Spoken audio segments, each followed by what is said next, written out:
कोशिश न करने वालों को सिर्फ उतना ही मिलता है जितना कि कोशिश करने वाले छोड़ जाते हैं। नमस्कार, मैं कटारा सर आपका बहुत बहुत हार्दिक स्वागत करता हूं। ऐसे ही सिलेक्शन का सिलसिला जारी है।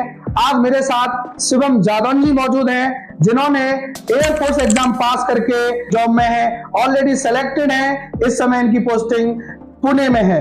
तो मैं जानना चाहूंगा शिवम जी, पहले आप दर्शकों को अपना पूरा परिचय दें एक बार। Good afternoon to all of you. मेरा नाम शिवम जादौन है, मैं जरौली रांची अकराबाद का रहने वाला हूँ एंड मैं अभी एयरफोर्स में जॉब कर रहा हूँ एंड मैंने तैयारी जो है वो कटारा डिफेंस एकेडमी से करी है। चलिए, बहुत ही बढ़िया।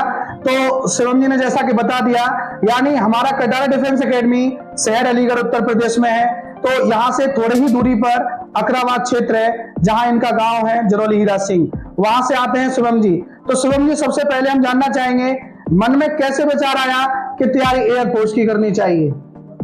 मेरे 10th में बढ़िया मार्क्स थे, उसके बाद मेरे घर वालों ने मेरे पे प्रेशर डाला कि मैं कोई इंजीनियरिंग ज्वाइन करूं। मेरे चाचा जो कि पॉलिटेक्निक से एक एग्जीक्यूटिव इंजीनियर हैं अभी, तो उन्होंने मेरे से बोला कि तू पॉलिटेक्निक का एग्ज़ाम दे। मैंने एग्ज़ाम भी दिया, वहाँ मेरा सिलेक्शन हो गया, लेकिन मेरे को घर वालों ने काफ़ी फोर्स किया वहाँ ज्वाइन करने के लिए। मैंने उनसे लड़ाई करी, मैं वहाँ से छोड़ के एयरफोर्स की तरफ आया। मैंने पूरा फोकस 12th करी पहले। 12th के बाद मेरे माइंड में केवल एक ही चीज़ थी, मेरे को एयरफोर्स में ही जाना है। यहाँ अलीगढ़ में कटारा डिफेंस एकेडमी का नाम मैंने बहुत सुना था। मैं सन 2018 में 12th करते ही जस्ट इधर आया, मैंने यहाँ एडमिशन लिया। मैंने यहाँ पे अच्छी से तैयारी करी। यहाँ पे मेरे को अच्छी तरह टीचर्स के द्वारा गाइड किया गया। स्टडी मटेरियल भी काफ़ी अच्छा था और मेरे एग्ज़ाम में कम से कम 12 क्वेश्चन 25 में से कटारा डिफेंस एकेडमी के मटेरियल से ही आए थे, जिन्हें करने के लिए मेरे को केवल 1 मिनट से कम का टाइम लगा।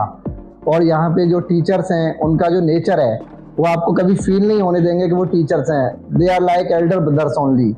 You can share everything to them. It may be personal problem, professional problem, family problem, economical problem, anything it may be. Then यहाँ के जो मॉक टेस्ट हैं, उन्होंने बूस्टअप का काम किया। जब एग्ज़ाम पास में आ रहा था तो कटारा सर ने 5 मॉक टेस्ट दिए थे, जिसमें मेरे को अब भी याद है, मेरे में पहला में जो स्कोर था वो था 33 आउट ऑफ 70, दूसरे में 44, तीसरे में 55 एंड चौथा जो लास्ट था और उसमें मेरा 57 मार्क्स था। बहुत ही बढ़िया। देखिए आप कितनी प्रोग्रेस की इन्होंने। जैसा कि इनका मानना है, मैं भी सजेस्ट करता हूं हर छात्र को कि मॉक टेस्ट अवश्य लगाइए। और आप में से कितने ऐसे बच्चे देख रहे हैं इस समय जो शिवम जी से परिचित हैं? एक बार कमेंट बॉक्स में कमेंट जरूर करिएगा कि आप कितने लोग इन्हें जानते हैं, क्योंकि ये हमारे क्लासरूम स्टूडेंट रहे हैं और इन्होंने साबित करके दिखाया था। बच्चे हजारों में हैं, लेकिन जो बच्चे आते जा रहे हैं, इस समय ये ट्रेनिंग कंप्लीट हो गई है और पुणे में पोस्टेड है और वहां से जब टाइम मिला है तो ये हमारे पास घूमने आए हैं। ऐसे बच्चों को मैं सैल्यूट करता हूं और मैं चाहता हूं कि बच्चों, जैसा हमारा आपसे लगाव है, हम चाहते हैं कि ये सदैव बना रहे और आप भी हमारे पास निरंतर आते रहें। बड़ी खुशी मिलती है। एक शिक्षक को इससे अधिक कुछ भी नहीं चाहिए, क्योंकि आपके सिलेक्शन पर जो रियल में खुशी होती है, या तो आपके पेरेंट्स को होगी या आपके गुरु को होगी, क्योंकि हमारा भी अपना एक योगदान होता है आपको सफल कराने में। तो काफी पूरी टीम को काफी खुशी मिलती है जब भी कोई ऐसा कैंडिडेट हमारा हमसे मिलने आता है। ये बड़े सौभाग्य की बात है। अच्छा शुभम जी, एक प्रश्न मेरा और है कि आपने एकेडमी के बारे में जैसा सब कुछ सुना, यहाँ आप आए, पढ़ाई की, फाइनली सिलेक्शन हुआ, ट्रेनिंग पीरियड में जब आपके वहाँ ज्वाइन हुए थे, तब ट्रेनिंग पीरियड में क्या कोई कठिनाइयाँ आई आपको? ट्रेनिंग पीरियड में कठिनाइयाँ होती हैं, इसमें कोई दो राय नहीं है, लेकिन जो मेंटली प्रिपेयरनेस होती है वो आपको पहले से ही करके चलनी पड़ती है। यदि आप पहले से कुछ तैयार करके नहीं चलोगे, आप सोचोगे वहां जाके लड्डू मिलेगा, तो ऐसा कुछ नहीं मिलता है। वहां जाके आपको रगड़ा ही मिलना है। और एक कहावत है ना, जितना रगड़ा उतना तगड़ा। तो वो वहां जस्ट होता है, इसमें कोई डाउट ही नहीं है। बिल्कुल सही कहा इन्होंने। और देखिए, सीधी सरल बात है कि कठिनाइयों से डरना नहीं होता। जब कभी हम प्रयास कर रहे हो और अगर कठिनाई आ रही है तो हमेशा एंजॉय कीजिए, एक्सेप्ट कीजिए, क्योंकि अगर आपने लक्ष्य अच्छा चुना है तो जाहिर सी बात है कठिनाइयां तो आएंगी। कठिनाइयों से जो भाग जाते हैं वो कहीं ना कहीं कायर कहलाते हैं। मैं कहता हूं हमेशा ऐसे चैलेंजों से फाइट करना चाहिए और आगे बढ़ना चाहिए।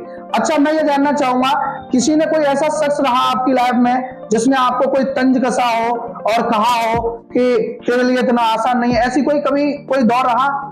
मेरा ये मानना है, जब भी कोई एस्पिरेंट सर तैयारी करता है तो ऐसा कोई ना कोई समय आता है जब उसको डिमोटिवेट करने वाले बहुत आ जाते हैं। समाज विचित्र है। समाज विचित्र है, उसको रोकने वाले बहुत मिलेंगे, पुश करने वाले बहुत कम मिलते हैं। बिल्कुल सही कहा। और ऐसे बंदे आपके आसपास ही रहते हैं। तो मेरे से एक बंदे ने कहा था, जब मेरा नेवी में सिलेक्शन नहीं हुआ था, उससे जस्ट आगे एयरफोर्स का एग्जाम था, मात्र मेरे को अब भी याद है 14 दिन का गैप था। ठीक है, उस बंदे ने मेरे से कहा था जब मेरा सिलेक्शन नहीं हुआ कि जो भैंस होती है वो अपने घर में ही तगड़ी लगती है, जब वो पेट में जाती है तो उसकी औकात पता चल जाती है। ये इसलिए था क्योंकि मेरे मार्क्स मैंने हमेशा टॉप किया था, मार्क्स हमेशा अच्छे आए थे, लेकिन मैं कॉम्पिटिटिव एग्जाम में नहीं आ पाता था, नंबर नहीं लेके नहीं आ पाता था।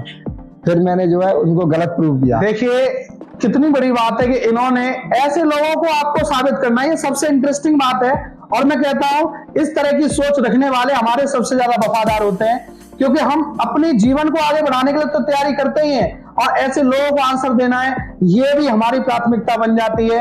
तो ये भी कहीं ना कहीं एक पुश का काम करता है। तो उन्होंने जो इन पर ये तंज कसा और इन्होंने कितना शानदार उत्तर दिया अपने आप को सफल करा के। मैं चाहता हूं आप लोग भी इस चीज के लिए तैयार रहें, क्योंकि और पास क्षेत्र में आपके गुरु और अगर आप अपने गार्जियंस को छोड़ दें तो लोग सिर्फ हंसेंगे या बात करेंगे, कहीं ना कहीं वो आपकी हार जरूर चाहते हैं। तो आप ऐसे लोगों को अगर जवाब देना चाहते हैं तो आप भी तैयार रहें। और एक और बात देखिए, समय लगता है, क्योंकि सक्सेस होने के लिए सक्सेस एक दिन में नहीं लेकिन एक दिन जरूर मिलती है, समय भी लगेगा। और कंसिस्टेंसी के साथ फोकस कीजिए, रेगुलरिटी के साथ पढ़ाई कीजिए, हर दिन पढ़ना होगा।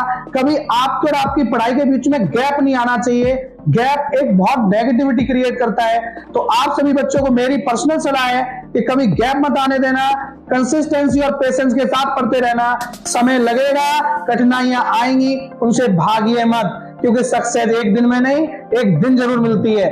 और याद रखिए, जो आज आपका ये समय है यही आपको कुछ बनाएगा। इस बदलते समय के साथ अपने आप को बदलिए, अन्यथा समय बदलेगा, आप नहीं बदल पाएंगे। समय की रिस्पेक्ट करें और इस बदलते समय के साथ निरंतर पढ़ते रहें, सही समय पर सही निर्णय लें और अपने आप को निरंतर आगे बढ़ाएं। बहुत बहुत धन्यवाद आपका शिवम जी हमारे साथ जुड़ने के लिए और सारे छात्रों को मोटिवेट करने के लिए। Thank you very much. All the best. जय हिंद।